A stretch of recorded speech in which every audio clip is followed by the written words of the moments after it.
Okay, we'll get started now. Sorry about that. Trying to make things simple, and technology keeps getting in the way. No, I got it now. Thanks, Steve. So we're talking today about, can you say what your strategy is? And it brings us to the story of Edward Jones. Does everybody know who Edward Jones is, or what Edward Jones is? It's a company, financial advisors. They're a firm based in St. Louis. They're the fourth largest financial firm or brokerage firm, and they have a crystal clear vision about who their customer is. And they also know who their customer isn't. They're committed to some services that other companies don't offer. For instance, Edward Jones does not offer online brokerage trading. Like Charles Schwab, trade for $2.99 or whatever, open an account. Edward Jones does not have online trading services for their clients. They offer only one advisor per office. I didn't check, but I think there's 4 Edward Jones offices in our market. And I know there's one in Phoenix City because he was sponsoring a luncheon the other day. So you think there's 4 or 5 in this area, and there's how many Merrill Lynch offices? 1. How many Raymond James? 1. How many Morgan Stanley?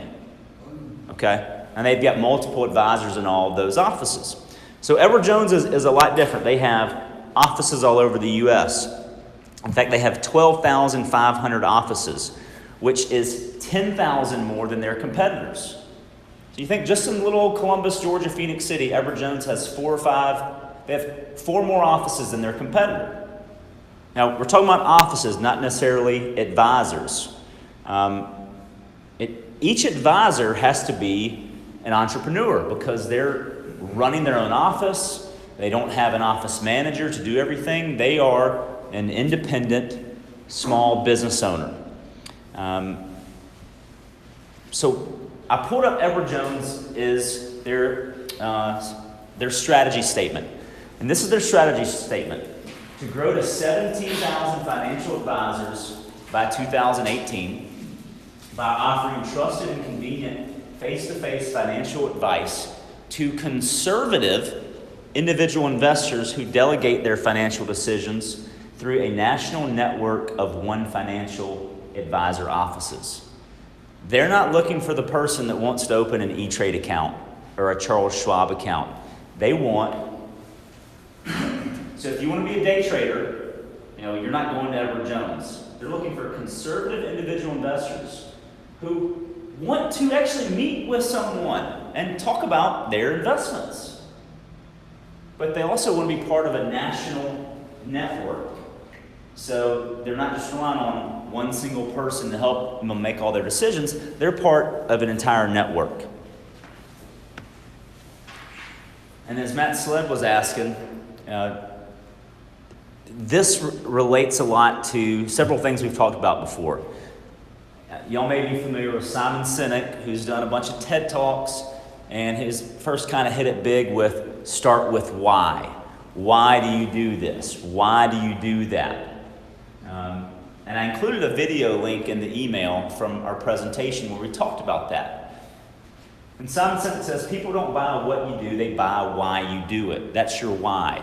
Why are you selling real estate? Why are you building houses? Why are you doing this? Because what you do simply serves as a tangible proof in what you believe. It also goes all the way back to way back to 2014, niche marketing. We've talked about niche marketing for a while. And niche marketing is about not just building a brand, but having a connection or association with individual segments of the market. That's why we talk about with new agents, what are you passionate about? What are your hobbies? How are you going to connect with people? Because in niche marketing, mass appeal equals no appeal. And marketing is about attracting clients. Specialization builds perceived value. So niche marketing is about specialization. If we go back, Edward Jones is very specific about who they want. So if Alan walks in Edward Jones' office and says, I've got $100,000 and I'd like to put it in, $1,000 in 100 different accounts, and can you help me open up my online account so I can manage it? No, they can't. In fact, they're going to turn down Alan's $100,000 because that's not who they're going after. So the question, let me back up. Yeah. If we went back and noticed, I've got these in different fonts, so try to remember this, whatever Jones' strategy is. To grow 17 financial advisors by 2018. How are they going to do that? By offering trusted, convenient, face-to-face financial advice. And what's their advantage? They're working with conservative individuals who want to give up that decision. So today, the question we're asking is, can you say what your strategy is? And if you can say what your strategy is, can you say that or summarize it in 35 words or less? It's kind of like, what's your elevator pitch? Gosh, when's the last time you were trapped on an elevator with somebody and actually had to pitch? Like, does anybody even know where that phrase originated? Steve, you don't know where it originated from? I pondered it, but that's what I was in the elevator. Okay, well, you got to have about a 5-second pitch at BPRE unless you get stuck in the elevator. That all started out in New York and other metropolitan areas when folks were trying to get appointments with these executives, and your elevator pitch, think about Mad Men, Madison Avenue, they would try to catch them on the elevator and pitch them whatever they were doing. And they knew they had to get it done before they got to a certain floor. So think of it that way, as you've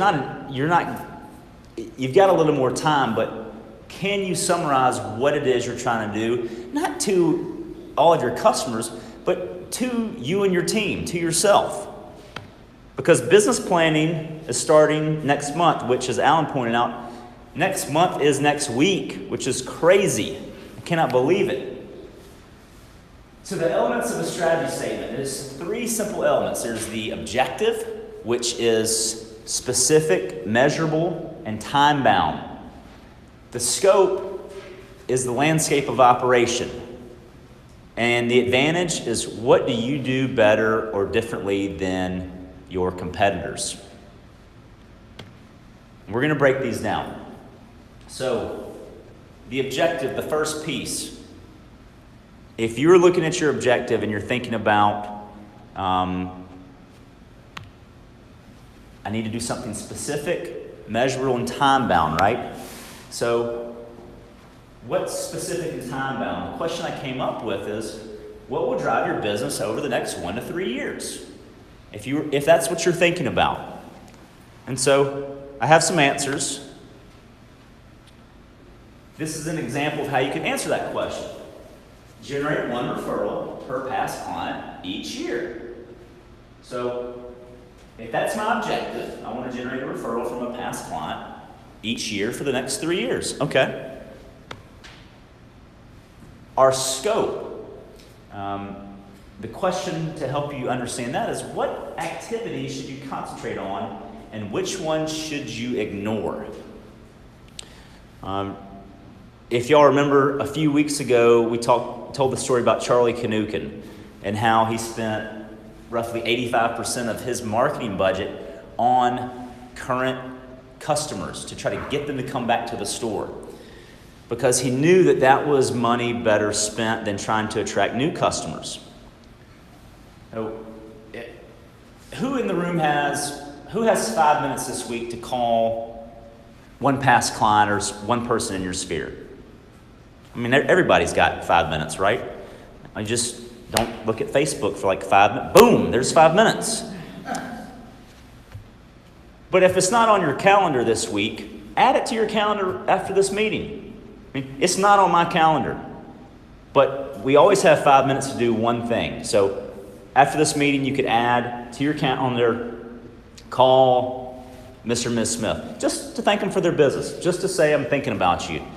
And just to say, oh my gosh, I found out today there's only 98 days left in the year and you haven't bought anything from me or sent me a referral.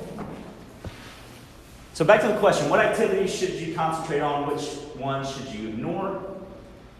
Well, one way to answer this is I want to maintain an open line of communication before and after the transaction with your past and current clients. Not with people I haven't met yet. That would be something different. But should I focus on communicating with people I already know and people I've done business with and ignore all those shiny tools of, oh my gosh, this person just liked my post. Should I follow up with them? I don't know. Maybe it was an accident. They could have been drunk. Could have been a bot. Who knows? But this is just a way to answer that question. I'm about to tie all this together for you. So for the advantage is really your value proposition. What makes you unique? Your niche, your specialization. Why people love being around you and working with you. So what's your value proposition and how will you deliver it? Well, as I was telling you earlier, Stacey and I went, I never would have even thought about this. But I've got neck and back problems, and so I thought we'd finally break down and buy a Tempur-Pedic mattress, which is like buying a Kia, depending on which model you get.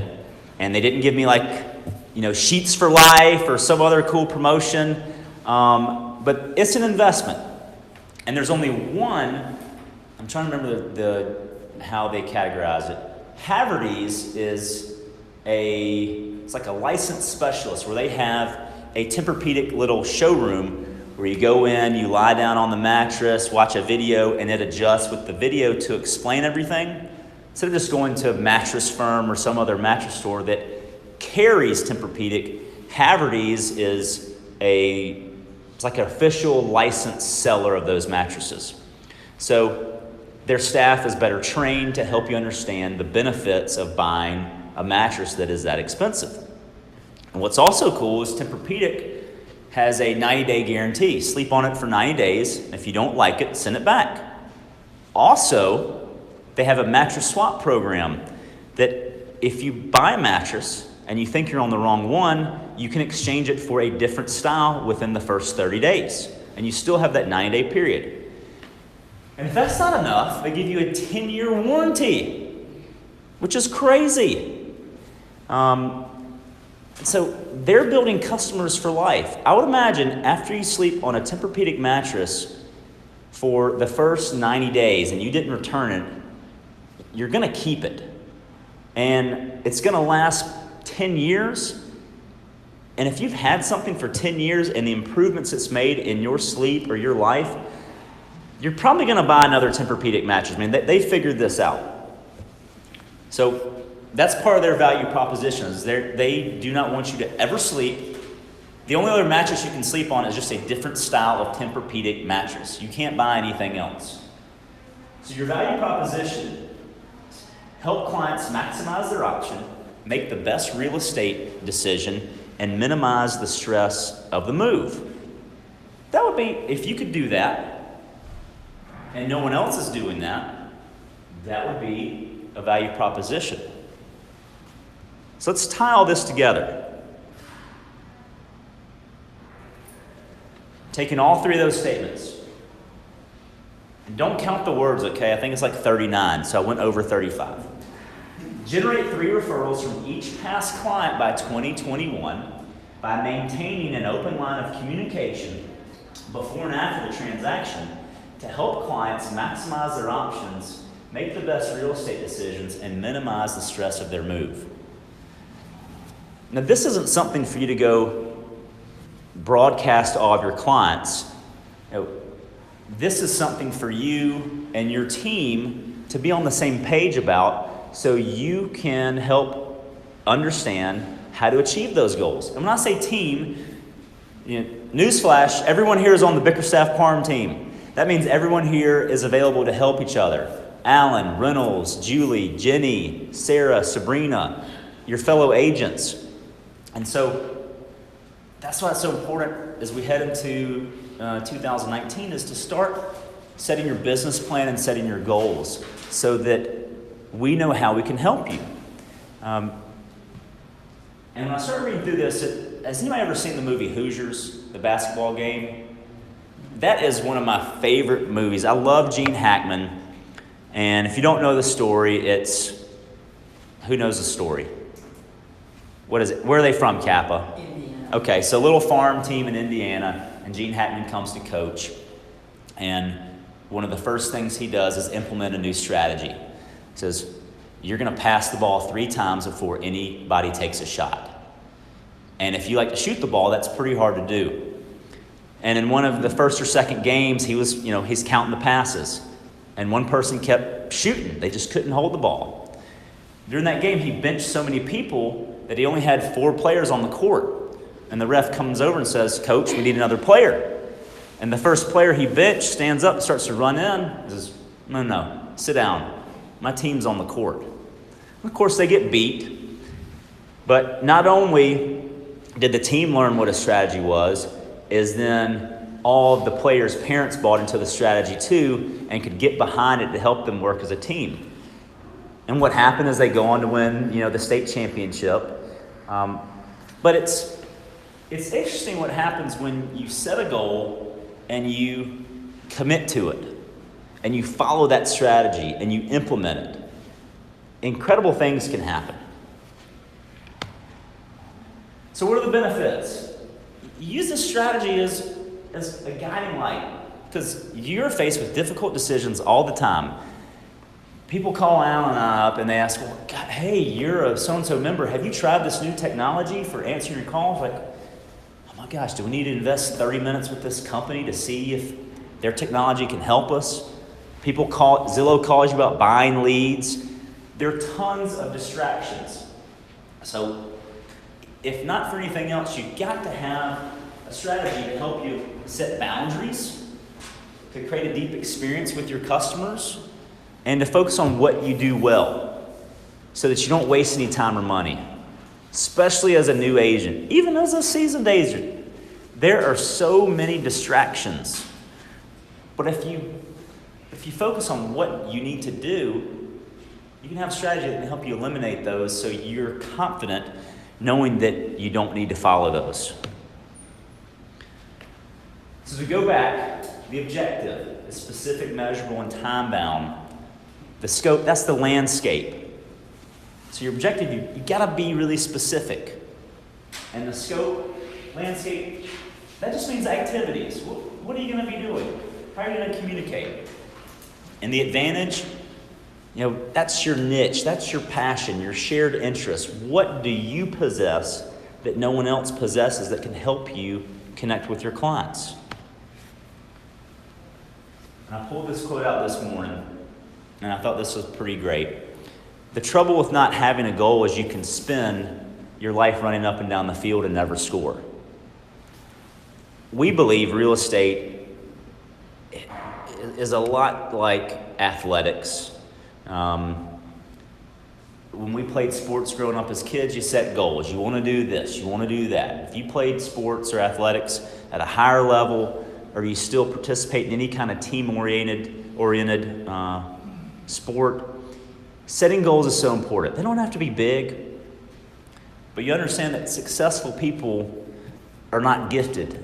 They just work hard and then succeed on purpose. So we want to encourage y'all to set some goals for 2019. There's 2 great business planning classes that Julie's running next month, which that means like next week is next month. I think it's the first Monday, which is next Monday, and then following up the last Monday of October. So it's not too early to start thinking about what you want to do next year. And maybe you want to stretch it out to the next 1 to 3 years. But keep it simple, because there's so many simple things to do. And if you can set those goals and strategy, it's going to be so much easier to stay on course in the midst of all this disruption and distraction.